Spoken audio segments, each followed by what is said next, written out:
Does this sound like your child? A mom tells us, I want her, she's writing about her daughter, obviously. I want her to be better off than me. I had these issues and still do. I want her to find her strengths. I want her to want to learn. I want her to problem solve instead of getting frustrated. I want her to want to go to school and not think school is boring. She is anxious at such a young age. So, boy, I can feel that mom's pain, can't you? And especially, in those first couple of sentences, I want her to be better off than me. I had these issues and still do. So, a lot of times when our kids struggle, it triggers some strong emotional reactions in parents because many times they had some of those same issues, just like this mom. It makes them feel anxious. It brings back all that emotion and dread. This mom probably also didn't want to go to school at times. This mom probably also got really frustrated. And so she sees that in her daughter, and she's feeling those very same emotions, bringing back all of that, those feelings that she had when she was young and struggling with learning. And sometimes if you have two parents, both parents may have had different experiences. We don't know about that in this case, but um, there could be, different things. And sometimes we need to figure out how to get beyond those emotions so that we can address the issues um, based on what we know, based on science, based on what can really help kids. Um, so sometimes we just need to acknowledge that those emotions are going on and then go from there.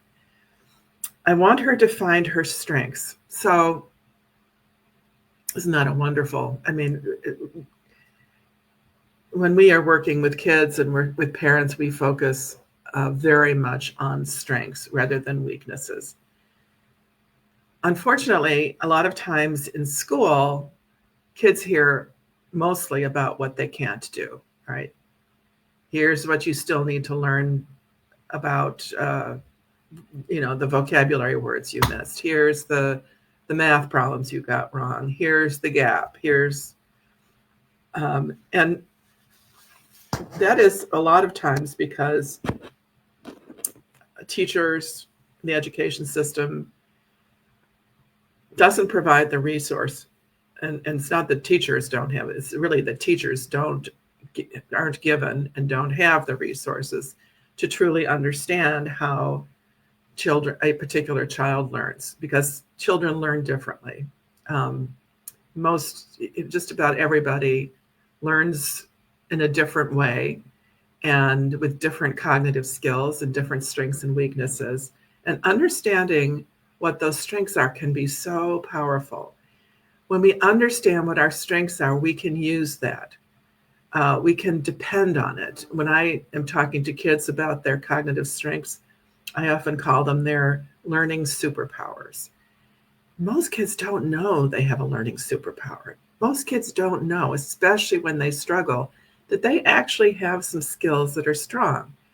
So when we do a cognitive assessment, um, we can actually understand that. We can tell them, okay, the way that you learn new concepts is visually, with how things fit together in space, or verbally based on talking through it. And then we can give them very specific strategies. So if you reason well verbally, then you're going to want to summarize information. You're going to write it in your own words. You're going to take whatever was presented in class. If it's a model or some kind of physical thing, you're going to want to put that into words, describe it, talk about what's going on. Conversely, if your strength is visual spatial, you're going to want to build a model of something or draw a diagram or a schematic of some kind. Put something, even, take your Play-Doh and create the the relationships and the characters. But when you make it visible, that's when it makes sense and when your mind understands it quickly, if that is what your strength is. So finding out their strengths is something that's terribly important.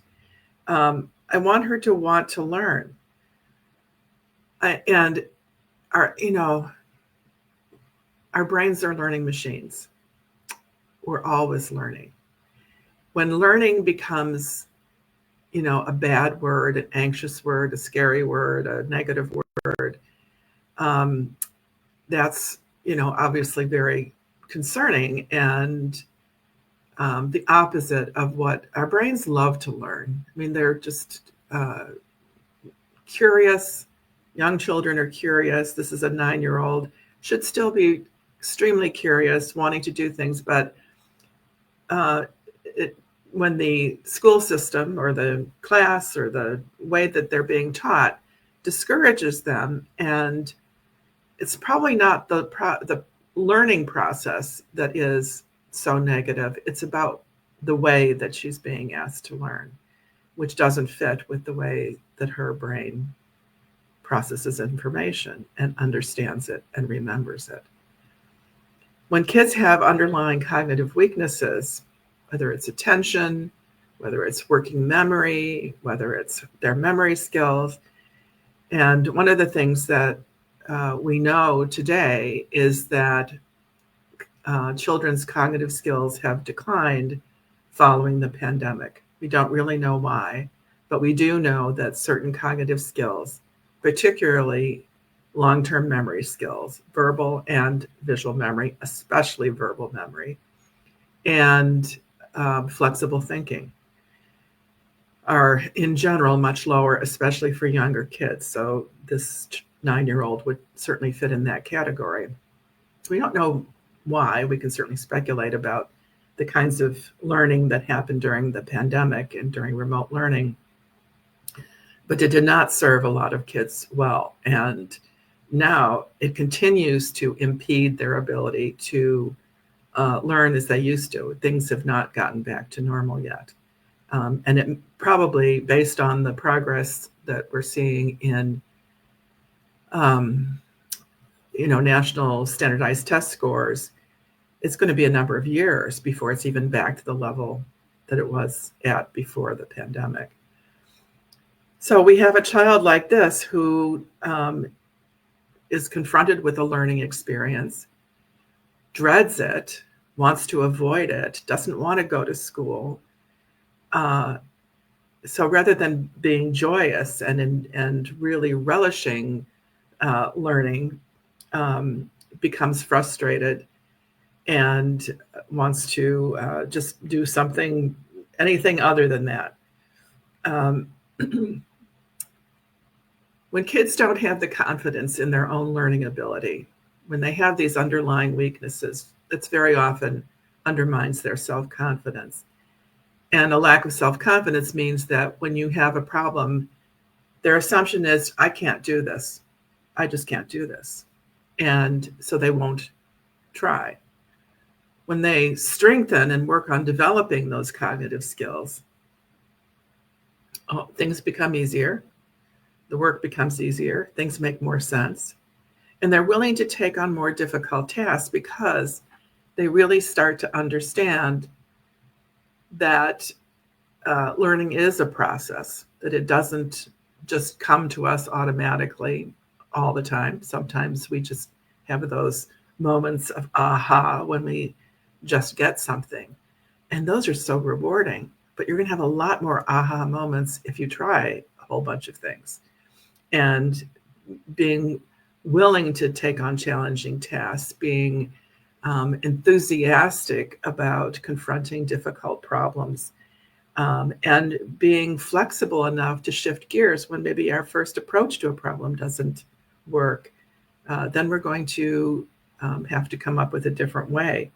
And that's, of course, flexible thinking. So all of these skills play a critical role in a child's ability to learn, to take on the challenges that they're being confronted with in school, to have the self-confidence to try again, to be eager to solve problems because they have been successful at doing that, and they know what their strengths are, and they know how to approach different types of problems to use their strengths. So that's really sort of the highlight of what I wanted to share today based on this mom's experience. First, just the emotions that children's struggles can produce in parents. That sometimes we live our own struggles over again, and we experience those emotions of our own frustration, our own challenges from when we were young, and that we can actually understand how a child learns and what their strengths are. And that is tremendously empowering. It helps a parent be more helpful and more patient with a child, and it helps a child be more patient with themselves and have more confidence when they encounter a learning situation. So I'm going to post a link to a parent training session in the comments.